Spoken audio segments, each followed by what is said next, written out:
አመታቶች በአርሰናል ምን ሊመስሉ ይችላሉ? የአርሰናል ዋንጫ ማንሳት ለአርሰናል ይዞት የሚመጡት ነገሮች ምን ናቸው የሚሉትን እንመለከታለን። አንደኛው ጋርዲዮላ የሚለቁ ከሆነ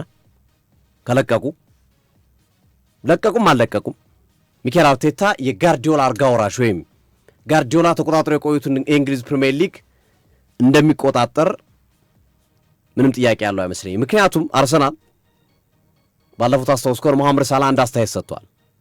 መሐመድ ሳላ የሰጠው አስተያየት የዚህ ውድድር ዓመት ዋንጫ ባለቤት አርሰናል ነው። ምክንያቱም አርሰናሎች ዋንጫ የሚበሩበት ምክንያት ገና ውድድር ዓመት ሲጀመር አካባቢ ነው። 5 ጨዋታ ተጫውተው የተሸነፉ ሰሞን የሰጠው አስተያየት ምክንያቱም ረጅም ዓመት አብረው ተጫውተዋል፣ ይተዋወቃሉ፣ ተጫዋቾች ባህሪ ለባህሪ ይተዋወቃሉ።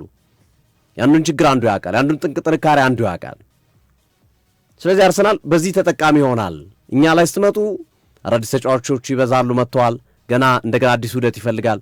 ሲቲ ላይ ተመሳሳይ ነገር አለ፣ ሌሎችም ክለቦች ላይ የመረጋጋት ነገር የለም። አርሰናል ላይ ግን ለ6 ዓመታት በተከታታይ በተረጋጋ መንገድ ቡድኑ ሲሰራ የቆየ ቡድን ስለሆነ ዋንጫ ያነሳል የሚል መሰረት ተሰርቷል በአርሰናል ቡድን ውስጥ። የሚቀረው ይሄ የዋንጫ የአሸናፊነት ስሜትን በቡድን ውስጥ ማስገባን ነበር። እንችላለን የሚለው ነገር በአርሰናል ቤት ውስጥ እናደርገዋለን የሚለው ነገር በደጋፊዎቹ ጭምር ጥርጣሬ የነበረው ጉዳይ ነበር። ለምን? ከነበረው ያለፉት ዓመታቶች ሁኔታዎች አንጻር፣ ከነበረው ያለፉት ጊዜያቶች ሁኔታዎች አንጻር ላይሆን ይችላል፣ ላይሳካ ይችላል የሚሉ ስጋቶች ያይሉ ነበር። አንዱ አርሰናል የሰበረው ነገር እናደርገዋለን የሚለው ነው። ይሄ ቀላል አይደለም። ሲቲ የመጀመሪያውን ዋንጫ ለማምጣት 44 ዓመት ፈጅቶበታል። ባለፉት 10 ዓመታት ግን ሲቲ ባለፉት 15 ዓመታት ሲቲ 8 ዋንጫዎችን አንስቷል። ባለፉት 18 ዓመታት በጋርዲዮላ 6 ማንቺኒ 1 እንደዚሁም ማኑኤል ፔሌግሪኒ 8 ዋንጫዎችን አንስቷል። በየ2 ዓመቱ አንድ ዋንጫ ያነሳል ማለት ነው። ይሄ የሲቲ የመጣው ተገንብቶ ስለመጣ ነው። ቡድኑ ሌሎቹ ትራንዚሽን ላይ ሲሆኑ፣ ሂደት ላይ ሲሆኑ፣ ችግሩ ሲሆኑ፣ አሰልጣኝ ሲቀይሩ፣ ሌላ ችግሩ ሲገቡ ሲቲ በአስተማማኝ ሁኔታ ነበር የሚቀጥለው። የሚፈልገውን ተጫዋች ያዘዋውራል፣ የሚፈልገውን ነገር ያደርጋል። አሰልጣኙ ተስማምቷቸዋል። ይሄ መሆኑ ያመጣው ውጤት ነው። አርሰናል ላይም ተመሳሳይ ነገር አለ ማለት ነው። ሲቲ ያለው ኳሊቲ አርሰናል ላይ ይመጣል ማለት ነው። የጋርዲዮላ አልጋ ወራሽ ነው። ለረጅም ዓመታት ፕሪሚየር ሊጉን የመቆጣጠር አቅም ሚኬል አርቴታ ይኖራቸዋል። ከዚህ አንጻር አንዱ በትልቁ አርሰናል የሚጠቀመው ትልቅ ቫልዩ ሆኖ እሱ ነው። እንዲሁም ባለፈው እያነሳን ነበረ አንድ አስተያየት ሰጪ ብዙ የሌላ ክለብ ደጋፊዎች እኮ አርሰናል ዘንድሮ ዋንጫ ማንሳቱን የሚቃወሙት አርሰናልን ዘንድሮ ቢያነሳ ስለሚበሳጩ ብቻ አይደለም፣ በዋነኝነት በቀጣዮቹ ዓመታት የቡድን ዋንጫ ከነሳ ሊጉን ዶሚኔት እንደሚያደርጉ ስለገባቸው የሚል አስተያየት አንድሪክ የተባለ እንግሊዛዊ ደጋፊ ሀሳብ ሲሰጥ ነበር። ስለገባቸው የዚህን ዋንጫ ከተሰበረ ግን የሚበተኑ ይበዛሉ። እነ ሳሊባ፣ እነ ጋብርኤል፣ እነ ራይስ ሊወጡ ይችላሉ፣ ዋንጫ የለንም ብለው ሌሎችም ሊጠይቁ ይችላሉ። ስለዚህ ቡድን ወደ መበተኑ ይሄዳል። ይሄ ቡድን ወደ ዘንድሮ ዋንጫ ካነሳ ግን አርሰናል እየጠነከረ ነው የሚሄደው፣ ይበልጥ እየተሳካለት ነው የሚሄደው። ስለዚህ ሊጉን የመቆጣጠር አውሮፓ እግር ኳስን የመቆጣጠር እድሉ እየሰፋ ነው የሚሄደው የሚል አስተያየት ይሰጣሉ። ልክ ናቸው። የሚያሳምን ነገር አለ። እንጥቀሳቸው ለዋንጫ ሊፎካከሩ የሚችሉ ቡድኖች።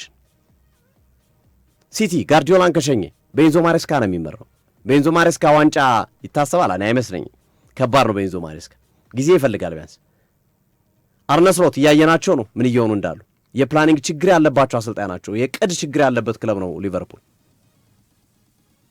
እንቀጥል። ማንቸስተር ዩናይትድ ጥሩ አሳይቶናል። ማይክል ካሪክ ግን ማስተማመኛ የለው። ማይክል ካሪክን የምታምነው አሰልጣኝ አይደለም። እንደ ሉዊስ ኤንሪኬ፣ እንደ ፔፕ ጋርዲዮላ ወይም እንደ ሌሎች አሰልጣኞች ደረትን ነፍተህ ቀጣይ ዓመት ዋንጫ ያመጣልኛል ብለህ አትተማመንም። ሊያረግ ይችላል ግን አያረግም እያልኩ አይደል። ሊያረግ ይችላል ግን ጥርጣሬ ስቲል ኑሮ ነው የምታየው። ቼልሲ ጃቢ አሎንሶን አምጥቷል። ጊዜ ይፈልጋል ገና። ቼልሲ ማዋቀር መስራት ይፈልጋል። ቶተናም እንደምናየው ነው እንግዲህ ለዋንጫ የሚገመቱን ክለቦችን ስናይ ማለት ነው። በንጽጽር አስቶን ቪላ ነው ትንሽ እርጋታ ያለው ቡድን ከአሰልጣኝ ጋር በተያዘ ከተጫዋች ጋር በተያዘ ምናልባት እንግዲህ የአውሮፓ ሊጉን አንስቶ ደግሞ ይበልጥ ጥሩ ዝውውሮች ማድረግ ከቻለ አይመስለኝም። የገንዘብ ችግር ያለበት ክለብ ነው፣ እሱ እናያለን።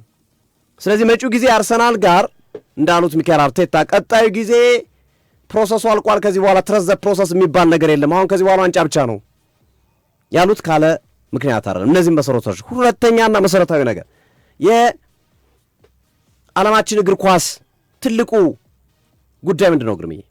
አንድ እግር ኳስ አሰልጣኝ እንዲሳካለት ከምንም ነገር በላይ ትልቁ ነገር ምንድን ነው? ገንዘብ ነው። ገንዘብ ሳይኖር ሐሳብ ቢኖር ጋርዲዮላ ራዮ ቫይካኖን ቢያሰለጥን፣ ጋርዲዮላ ብሬንፎርድን ቢያሰለጥን እንዲህ አይነት ቡድን ላይሰለጥን ይችላል። አርቴታ በርማውዝን ቢይዝ እንዳንዶኒ ራዮላ እንኳን ላይሆን ይችላል። አርቴታ ኤቨርተንን ቢይዝ ሊቸገር ይችላል። ገንዘብ አንዱ ፓወር ነው። ያለህን ሐሳብ ለማስፈጸም ገንዘብ ትልቁ ኃይል ነው። አርሰናል ምን እየሆነ ነው? በገንዘብ እየፈረጠመ ነው። ቅድም እንደጠቀስኩት 253 ሚሊዮን ፓውንድ በቀጥታ ሽልማት ነው የሚገባለት አካውንቱ ላይ። በቀጥታ እኮ ነው ስፖንሰር ምናምን ሳጨምር ምንም ነገር ሳጨምር ከሽልማት ብቻ የሊጉ ሻምፒዮን ስለሆነ ሻምፒዮንስ ሊጉ እስከ ፍጻሜ ስለደረሰ የሚያገኘው ነው።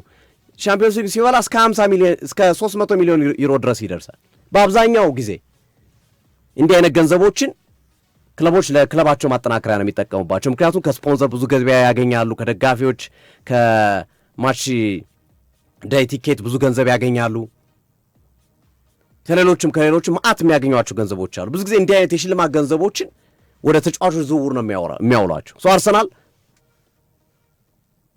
በርንላይ ጋር በነበረው ጨዋታ ጆሽ ኪዮንኬ እንደተናገሩትም የክለቡ ባለቤት ልጅ ናቸው። አሁን ኦልሞስት ባለቤት ናቸው ማለት ይቻላል። ገና ምን አያችሁ፣ ጠብቁ፣ አርሰናልን ከዚህ በላይ የሚያጠናክሩ ዝውውሮችና ይበልጥ ጠንካራ የሚያደርጉት ነገሮችን እንፈጥራለን ብለዋል። ዋንጫ ማንሳት ለምን ይጠቅማል? ፋይናንሻል ፌር ፕሌይ ላይ እንዳትጠየቅ ያደርጋል፣ በሀገር ውስጥም በአውሮፓም ባለው ላይ። ምክንያቱም እዚህ ጋር አግኝተሃል 300 ሚሊዮን መብት ነው ያገኘውን ማውጣት፣ መብት ነው መጠቀም፣ ማን ይከለክላል? ሌሎች ክለቦችስ ቢያወጡ ነገ ቀጣይ ዓመት ላይ አንገታቸው ሊታነቁ ነው። ፋይናንሻል ፌር ፕሌይ ተብሎ ሊታነቁ ነው። ስለዚህ ሌላኛው ለአርሰናል የመጣ ትልቁ አድቫንቴጅ ነው። ቅድም እንዳልኩት የጋርዲዮላ መልቀቅ የሚለቁ ከሆነ እና የሌሎች ቡድኖች ችግር ውስጥ መሆን ከአሰልጣኝ ጋር በተያዘ ከተጫዋቾች ጋር በተያዘ መሰል ነገሮች የአርሰናልን ቀጣይ ዓመታት እንዲቆጣጠር ሊያደርጉ ይችላል። ገንዘብ ሌላኛው ነገር። ሶስተኛው ተጫዋች የአርሰናል ተጫዋቾች ፍራቻ የነበረባቸው ሊለቁ የሚችሉ እንደ ሳሊባ ማድሪድ ይፈልገዋል፣ ራይስን ማድሪድ ይፈልገዋል፣ ጋብርኤልን የማይፈልገው የለም። የቡድኑ ወሳኝ የተባሉ ተጫዋቾች አሁን ልባቸውን አርግተው ይቀመጣሉ። አርሰናል ዋንጫ ያነሳም እንዲህ የሚለው ጥርጣሬያቸው ይዘጋል። ነገር ግን አርሰናል ባያነሳስ በዚህ ዓመት ባይለው ቀጣይ ዓመት ሊለቁ ይችላሉ። በጣም ብዙ ችግር ይፈጠር ነበር። እነዚህን ሁሉ የፈታ ችግር ነው። ሌላው የፍጻሜ ጨዋታ ቅድም ያነሳው ግርም የፓሪስ ሰን ዠርመኑ ጨዋታ በጣም ጠቀሜታ አለው። ሳይኮሎጂካል ልጆቹ ቡስት ያደርጋሉ። ያ ዋንጫ ያነሳሉ እያልኩ አይደል። ይሄ ጨዋታው ላይ የሚወሰን ነገር ግን ምንም ጥያቄ በሌለው መንገድ አርሰናሎች በኮንፊደንስ ነው የሚገቡት። የነበራቸውን ፍራቻ ዋንጫ የማጣት ፍራቻ አስወግደው ነው። ምክንያቱም ሻምፒዮንስ ሊጉን ቢያመጡ ይበልጥ ክብር ይኖረዋል። ባያመጡም ግን ችግር የለውም። አሁን ለአርሰናል በእኔ እምነት ቢያመጡ ይበልጥ በቃ በጣም የውድድር ዓመቱ ያማረ የደመቀ ይሆናል። ባያመጡም ግን ኢሶኬ ተብሎ የሚታልፈው ነው። ዋና አርሰናል ደጋፊዎች 22 ዓመታት የጠማቸውን ፕሪሚየር ሊጉን ነው የሚፈልጉት። የማያውቁት ሀገር አይናፍቅም። ሻምፒዮንስ ሊጉን ካነሱ ደግሞ ስፔሻል የሆነ ዓመት ነው የሚሆነው። በነገራችን ላይ አርሰናል ሜይ 31 ነው ከሻምፒዮንስ ሊጉ ማግስት እሁድ ቀን ይህ በአውቶቡስ እየተዘዋወሩ ያከብራሉ የፕሪሚየር ሊጉ ዋንጫቸውን ማለት ነው። ያ ማለት እንግዲህ በሳምንቱ አሁን የፊታችን ሜይ 24 አይደል ሶፊ እንደምናውቀው እሁድ። ስለዚህ በሳምንቱ ማለት ነው ከሚመጣው የፕሪሚየር ሊጉ ማጠናቀቂያ በሳምንቱ ሜይ 31 ኖርዝ ለንደን ላይ የዋንጫቸውን ይዘው በአውቶቡስ ይዘዋወራሉ። አንድ ነገር ተጠየቀ ቡካዮ ሳካ እና ሳካ ዋነኛው ይሄ ሁሉ ቅድም ያልኩትን ነገር ነው ያጠናከረው። ባይዘው let me tell you something አለ። አንድ ነገር ልንገራችሁ 22 years 22 ዓመት there was laughing, there was joking, there was laughing ሲስቁብን ነበር፣ ሲቀልዱብን ነበር፣ ሙድ ሲይዙብን ነበር።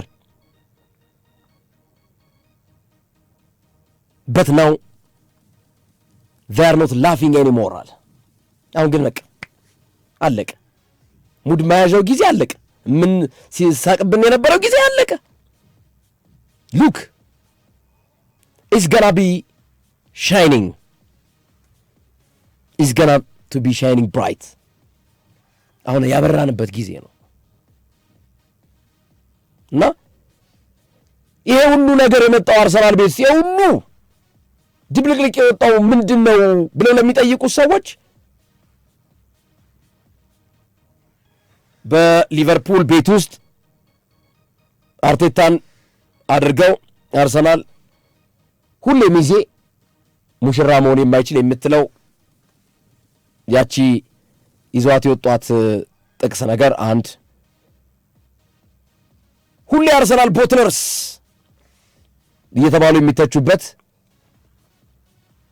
አሁን we are holding the bottle ነው ያለው ሉዊስ ስኬሊ ቦትሉን ይዘነዋል አለ እና ሳምንቱን በሙሉ ይሄ የአርሰናል ደጋፊዎችና የአርሰናል እግር ኳስ ክለብ ተጫዋቾች ስታፍ በአጠቃላይ ኖርዝ ለንደን ሃኒሙን ላይ ነው ያሉት ሙሽራ ሆነዋል አርሰናል አሁን ሃኒሙን ላይ ናቸው የአርሰናል ደጋፊዎች እንኳን ደስ አላችሁ ጥንቃቄ ማድረግ ያስፈልጋል ለሻምፒዮንስ ሊግ ፍጻሜ ደስታውን ትንሽ በተለይ ተጫዋቾች ላይ ረገብ ማድረግና ለሻምፒዮንስ ሊግ ዝግጅት ማድረግ ያስፈልጋል አርቴታን በተወሰነ መንገድ ጠቆም አድርገዋል አንዱ ለቀን ረፍት ሰጣቸዋለሁ ከዛ በኋላ ግን ሲሪየስ ዝግጅታችንን እንጀምራለን የሚል አስተያየታቸውን ሰጥተዋል አድማጭ ተመልካቾቻችን አብራችሁ ለነበራችሁ ሁሉ ከልብ